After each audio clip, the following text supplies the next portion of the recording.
مسلسل حكينا زمان، حلقة بساطة زواجو، بطولة وتمثيل العمدة رائد باعطية، أمل محمود، وائل باداود، راضية الهوساوي، تامر باشماخ، ورحاب نعيم. الراوي عبد الله بن محفوظ.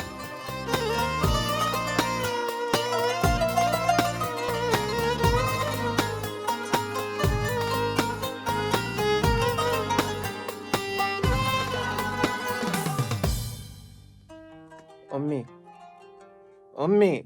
نعم يا ولدي. أنا دحين كبرت وتخرجت وأبغى أتزوج. تبغى تتزوج؟ من فين رح تجيب فلوس إن شاء الله وإنت دوبك بتقول يا هادي وبادي في حياتك؟ أنت اخطبي لي بس، وأنا إن شاء الله في فترة الخطوبة راح أدور لي شغل وأجمع لي فلوس. يا ولدي يا ولدي، الزواج مو بالساهل، يبغالك مهر وذهب وبيت، يوه قدامك حوسة. يا أمي ليش تصعبيها؟ إحنا نتوكل على الله وربنا يعين. يا سلام يا سلام، الزواج كان عندهم بسيط وسهل، أهم شيء فيه فرحة العروسين والجيران والأهل. يا أبو محمد اتفضل فنجان الشاهي. الله يزيد فضلك يا ست الكل. اللي على فكرة يا أبو محمد، شوف ولدك جالس يزن على راسي من الصبح، إلا يبغاني أخطب له، أنت إيش قولك؟ وماله يا ستي، أخطبي له.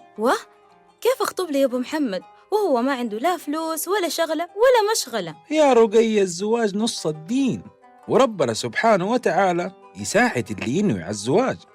وبعدين ترى في عوائل لا تطلب ولا تتشرط، وترى ما دام الواد حط الزواج في راسه زوجيها أحسن لك، لا بعدين يروح هنا ولا هنا. على قولك. أجل خليني أكلم جارتنا نفيسة، هدول ناس مرة طيبين. يلا توكلي على الله، قومي كلميها دحين قوام قبل الناس يناموا. طيب يلا دحين أكلمها.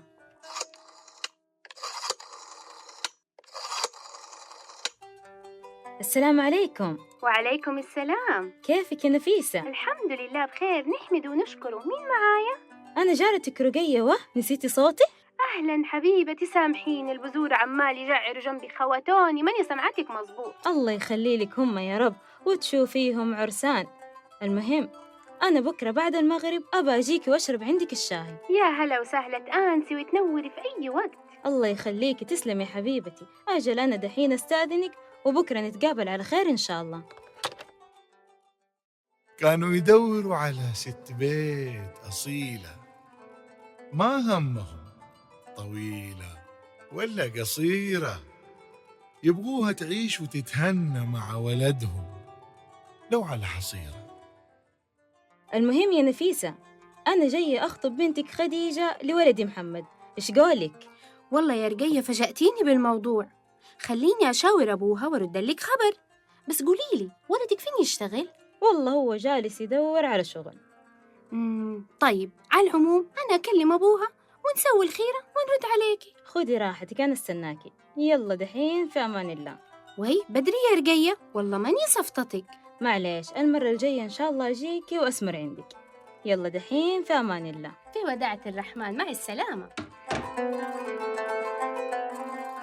يا ولد تعال يا صالح، راحت الآدمية. بسم الله الرحمن الرحيم. بالله يا بنتي يا خديجة أسقيني مغراف زمزم الله يخليكي. حاضر يا أبويا. يا صالح، دوبها جارتنا رقية زارتنا وتبغى تخطب بنتك خديجة لولدها محمد. ما شاء الله تبارك الله. بس المشكلة تقول ولدها لسه ما لقى شغل. يا ستي مو مشكلة، ربنا يرزقه، بعدين إحنا وأهله حنوقف معاهم، هدول برضو بزورتنا. أهم شيء يا نفيسة التوفيق من الله. طيب أنت إيش قولك؟ والله شوفي يا نفيسة، أول شيء خدي رأي البنت وخليها تصلي الاستخارة. طيب يا خديجة، يا خديجة. أيوة يا أمي حاضر. يحضر لك الخير يا حبيبتي، تعالي اجلسي جنبي. هيا شوفي، جارتنا رقية أمس جات تخطبك لولدها محمد، إيش رايك؟ يا عيني يا عيني، السكوت علامة الرضا. اللي تشوفوه. طيب يا حبيبتي صلي الاستخارة والله يختار اللي فيه الخير.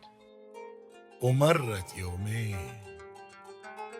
هاي يا أمي، راحت يومين ولا واد ما اتصلوا، وانت نشفت ريقي.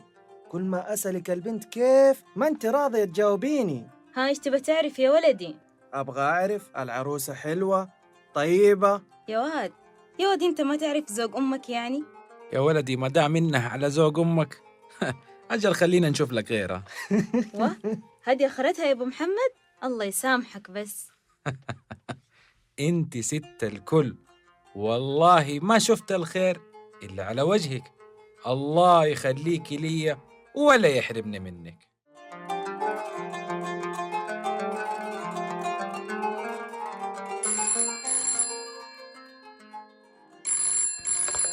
السلام عليكم. وعليكم السلام ورحمة الله. كيف حالك يا رقية؟ الحمد لله بخير، نحمده ونشكره. هيا أقول لك البنت سوت الخيرة وطلعت الخيرة تبشر بالخير. الله يحييكم، في أي يوم جيب الولد يشوف البنت. أجل خير البر عاجله. أنا أكلم أبو محمد دحين ويصير نجيكم اليوم بعد العشاء إن شاء الله. الله يحييكم، تآنسونا وتشرفونا. الله يخليكي، يلا في أمان الله. مع السلامة، في أمان الرحمن. البنت صلت الاستخارة، وأمها بشرت الجارة، والفرحة يا سيدي عمت الحارة. يا عم صالح، الولد شاف البنت وحجبته، وإحنا بنتقدم نخطب بنتكم لولدنا. يا مرحبا بكم، والله يشرفنا والله يا أبو محمد. وفين راح نلاقي زيكم؟ أجل نتوكل على الله. ها قول لنا إيش طلباتكم؟ كم المهر المطلوب؟ لا لا لا يا أبو محمد، لا طلبات ولا شيء، والمهر اللي تدفعوه أدفعوه لو قرشين يا سيدي.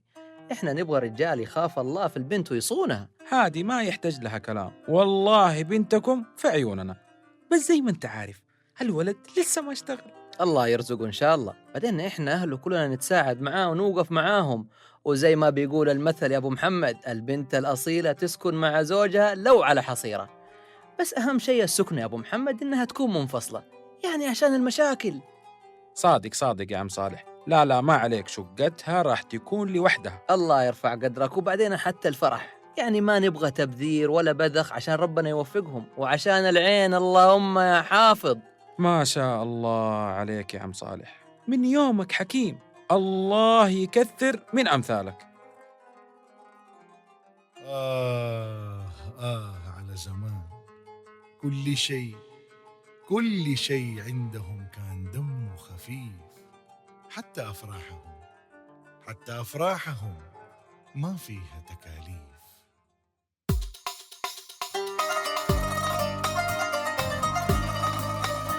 مسلسل حكينا زمان